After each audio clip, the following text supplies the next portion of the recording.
Hello guys, एक बार फिर से स्वागत है आपका अपने चैनल पे क्रिकेट और भाई आशीष रेड्डी। और हमारे साथ फिर से मौजूद है एक बार केविन अग्रवाल सर, जो कि एक स्पोर्ट्स फिजियोथेरेपिस्ट है और जिन्होंने काफ़ी इंटरनेशनल प्लेयर्स को, काफ़ी इंटरनेशनल क्रिकेटर्स को ही नहीं, काफ़ी अलग अलग स्पोर्ट्स में इन्होंने उनके साथ काम किया है, उनको ट्रीट किया है, इंक्लूडिंग विराट कोहली। काफ़ी जन एमसीए क्रिकेट एसोसिएशन से जुड़े थे, वीसीए क्रिकेट एसोसिएशन से जुड़े थे। तो थैंक यू सर, सबसे पहले जुड़ने के लिए हमको हमारे साथ फिर से एक बार। और आज हमें ये बताएंगे गाइस विंगिंग ऑफ स्कैपुला के बारे में।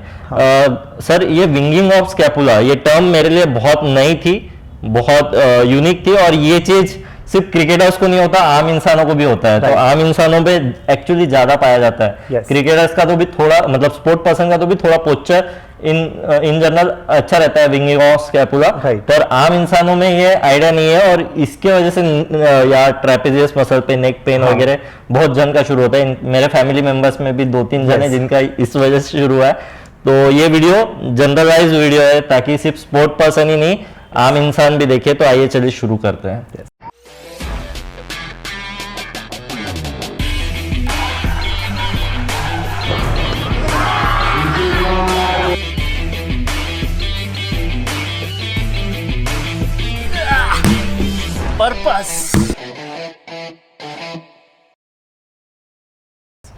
तो बेसिकली क्या होता है कि आपका जो स्कैपुला है उसका पोजीशन अगर आपको बैक से देखना है तो ऐसा स्ट्रेट होना चाहिए। लेकिन आप बहुत बार देखते हो कि बहुत सारी मम्मी लोग आते हैं बच्चे को लेके कि इसके ना पीठ की वो हड्डी है ना बाहर निकली है, वो ऐसा पॉइंट हो रहा है। जैसे फॉर एग्जाम्पल आप जैसे आप मेरे पास आए कि मेरे को नेक में पेन है, मैंने नेक इवेल्युएट किया, मेरे को ऐसा लगा कि नेक में तो कोई प्रॉब्लम है ही नहीं। फिर मैंने जैसे आपको बोला कि टी शर्ट उतारो, तो पता चला कि ओके आपको विंगिंग ऑफ स्कैपुला है। एंड मे बी क्योंकि वो स्कैपुला आपका पोजीशन में नहीं है, इसके कारण वो मसल आपका खिंच रहा होगा, टाइट हो रहा होगा, एंड आपको बार बार वो इरिटेटिंग पेन हो रहा है। तो ये इतना कॉमन चीज है। जैसे कि आप वीडियो में देख सकते हो या इमेज पे देख सकते हो कि विंगिंग ऑफ स्कैपुला दिखता कैसे है, ताकि आपको एक आइडिया रहेगा कि जब विंगिंग ऑफ स्कैपुला कर रहे हैं प्रैक्टिकली, हाँ वो आपको दिखा देता है। तो टी शर्ट उतारना पड़ेगा, आंखें बंद कर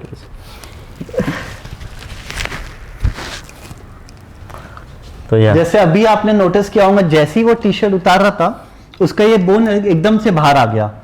ओके, ये ऐसा हाथ रखना है ना। यस। तो अगर आप ये ध्यान दोगे, ये जो है इसको विंगिंग ऑफ स्कैपुला बोलते हैं, ये जो बोन आपकी बाहर निकली है। अच्छा, अब होता क्या है, अगर आपके जो स्कैपुला मसल्स अगर वीक है तो आपका जो स्कैपुलर ह्यूमरल रिदम है वो इफेक्ट हो जाता है। मतलब अगर मेरा हाथ में ऊपर उठा रहा हूं तो मेरे शोल्डर के साथ ये स्कैपुला भी मूव होता है। तो अगर शोल्डर इतना उठाए तो स्कैपुला थोड़ा होगा, शोल्डर ऊपर गया तो स्कैपुला भी ऊपर आएगा। तो ये होता है स्कैपुलर ह्यूमरल रिदम। जब ये रिदम ऑल्टर्ड होता है तो आपको शोल्डर में पेन होना चालू हो जाता है। आपका रोटेटर कफ मसल वीक होगा, आपका सेरेटस एंटीरियर मसल वीक हो गया, रोम्बॉइड वीक होंगे, मिडिल लोअर ट्रेपेजियस आपका वीक हो जाएगा। ओके। सो ये इम्बैलेंस के कारण क्या होता है कि आपका जो लेवेटर स्कैपुला है, ये एक मसल है जो स्कैपुला के यहां से स्टार्ट होता है और ऊपर आता है। तो आपका लेवेटर स्कैपुला मसल टाइट हो जाता है, एंड वो आपको यहाँ पे जो आप पेन बोल रहे थे कि मेरे को वो एक नैगिंग पेन है, ऐसा कोई मेजर प्रॉब्लम नहीं है, बट वो पेन होता है। सो ये उसके कारण होता है। ओके। सो जैसे कि मैं कह रहा था कि आपका जो ये स्कैपुला है one of the important area है जहां पे आपको ध्यान देना है। ना ही कोई स्पोर्ट्समैन के लिए, बट एवरीवन जिसको पेन होता है शोल्डर पे या फिर पेन होता है नेक पे या अपर बैक में, कोई भी क्लाइंट अगर हमारे पास आता है जो भी अपर बैक यहां से यहां तक का प्रॉब्लम लेके, हम लोग डेफिनेटली उसको स्कैपुला के एक्सरसाइजेस करवाते हैं।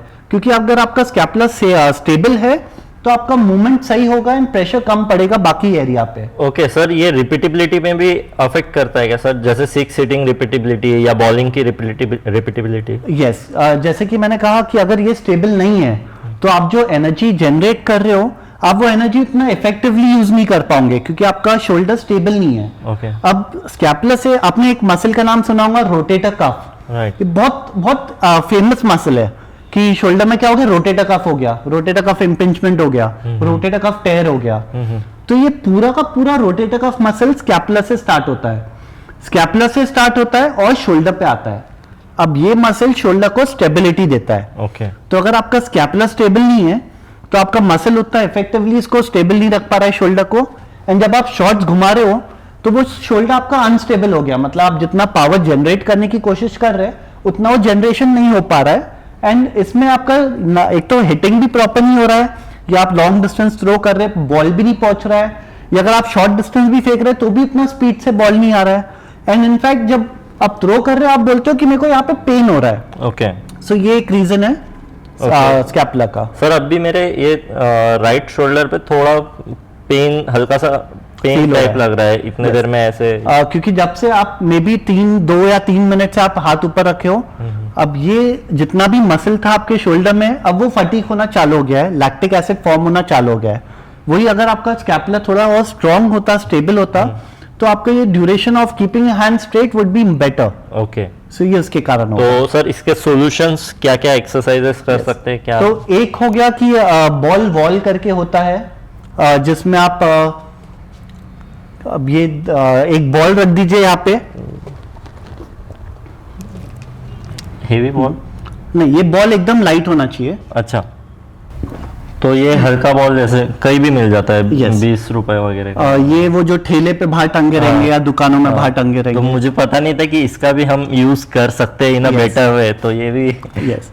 तो जैसे आप शोल्डर लेवल पे बॉल रखिए। हाँ।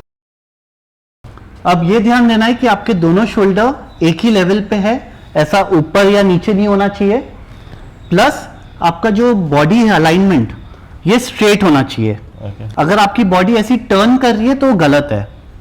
ये हो गया प्रिकॉशन। अब बिना शोल्डर, बिना बॉडी को मूव करे आपको सिर्फ ये शोल्डर को आगे धकेलना है। यस। सो जैसे कि आप देख सकते हो यहां पे जो मूवमेंट हो रहा है, ये मूवमेंट बेसिकली सेरेटस एंटीरियर करके मसल है वो हो रहा है। ये स्कैपुला के आगे की तरफ वो मसल का लोकेशन है। ओके। यस। तो आप उसको दबा सकते हो, देन दबा के आप ऊपर नीचे।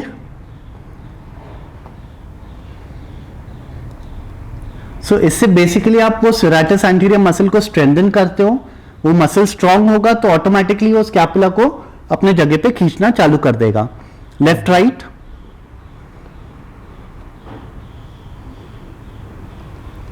And circles. जैसे कि आपका मैं बोल रहा था, तब से मैं बोल रहा हूं कि इनका सेरेटस एंटीरियर वीक है, स्कैपुला विंगिंग है, तो आप ये क्लियरली देख सकते हो कि स्कैपुला भी कितना ज्यादा बाहर आ चुका है। ओके। तो एक्चुअल में रहना कैसा चाहिए सर, मतलब प्रैक्टिकली जब आप मैं ये अब- एक्सरसाइज कर रहे हो, हाँ। वो ये स्कैपुला इतना ज्यादा बाहर नहीं आएगा, आएगा थोड़ा सा बाहर आएगा, बट ये कैसा, ये एकदम प्रोमिनेंट है। अगर मैं चाहूँ तो मैं आपका स्कैपुला ऐसा ग्रिप करके खींच सकता हूँ बाहर। एक बार।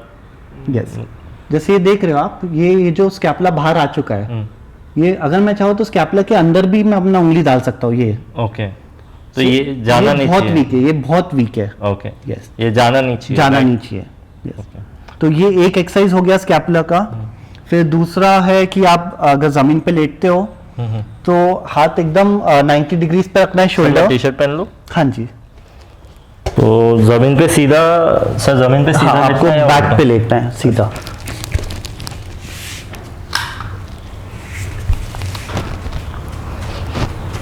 ओके। सो जैसे कि मैंने कहा कि आपको ये जो हाथ है ये ऊपर उठाइए। अब इसमें अगर आप ऐसे लेटेंगे तो बेटर रहेगा। यस। अब जैसे आपने हाथ उठाई, शोल्डर श्रग हो गया, ऊपर चले गया। अच्छा। तो आपको शोल्डर को डिप्रेस करना है। ये हाथ पाम जो है वो मेरे तरफ फेस करना है, ओके। एंड उंगलियों को सीलिंग की तरफ धकेलना है, एंड डाउन। इसमें ध्यान देना है कि यहां से आप श्रग नहीं कर रहे हो। ओके। जैसे आप देखिए इतना सिंपल एक्सरसाइज है लेकिन आपको एफर्ट्स लग रहे हैं करने के लिए। राइट।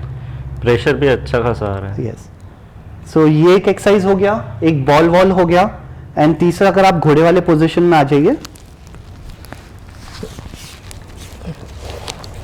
इसमें भी ध्यान देना है कि शोल्डर्स डाउन रहेंगे, and straight hand scapula pushups. तो आपको बेसिकली ये इमेजिन करना है कि आपके जो स्कैपुला है उसके बीच में एक टॉवल का रोल है, एंड आपको रोल को स्क्वीज करना है। ओके तो आप ये सिंपल एक्सरसाइज कर सकते हो अपने सिराटस एंटीरियर मसल के लिए, जो बेसिकली स्कैपुला को हेल्प करेगा करेक्शन के लिए। ओके इनके अलावा बहुत सारी और एक्सरसाइजेस है, जैसे मैंने कहा कि मिडिल लोअर ट्रापेजियस हो गया, रोम्बॉइड्स हो गए, रोटेटर कफ हो गया, ये सब कॉम्बिनेशन में आपका स्कैपुला को करेक्शन करता है। ओके तो सर फिलहाल के लिए इतना ही जी कंक्लूड किया जाए। यस ओके जैसे कि आपने देखा गाइस कि विंगिंग ऑफ स्कैपुला, ये दिखने में तो लाइक ये मैं भी इतना वर्कआउट कर रहा हूँ, सब कर रहा हूँ, Right. फिर भी विंगिंग ऑफ स्कैपुला हुआ। तो जैसे जैसे धीरे धीरे मैं खेल रहा हूँ, जितना ज़्यादा मैं खेलते जा रहा हूँ, जितना ज़्यादा मैं प्रोफेशनल से मिल रहा हूँ, रिस्पेक्टिव प्रोफेशनल से मिल रहा हूँ, तो उतना उतना मुझे आइडिया आ रहा है कि ये चीज़ें अच्छे बड़े लेवल पे ये सब चीज़ों पे वर्क करते हैं, ना कि सिर्फ वर्कआउट पे या सिर्फ स्ट्रेंथ ट्रेनिंग पे जस्ट जा रहे हैं जिम में डंबल मार रहे हैं, Right. शोल्डर प्रेस मार रहे हैं, जस्ट जाके ऐसा नहीं होता है। स्पेसिफिकली स्पोर्ट पर्सन के तौर पे तो एकदम अपने को स्पेसिफिकली वर्क करना जरूरी है, ताकि अपनी जो पोटेंशियल है, अपना स्किल का लेवल है और अच्छे तरीके से फिजिकली एग्जीक्यूट हो पाए। Right. तो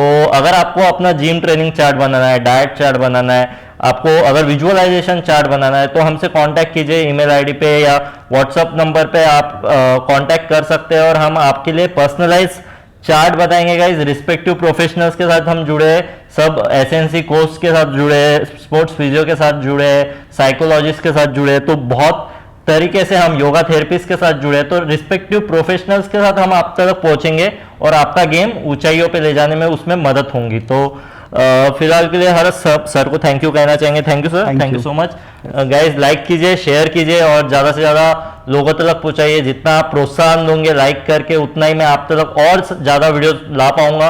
फिलहाल के लिए इतना ही guys, till the next time, love you all. Thank you.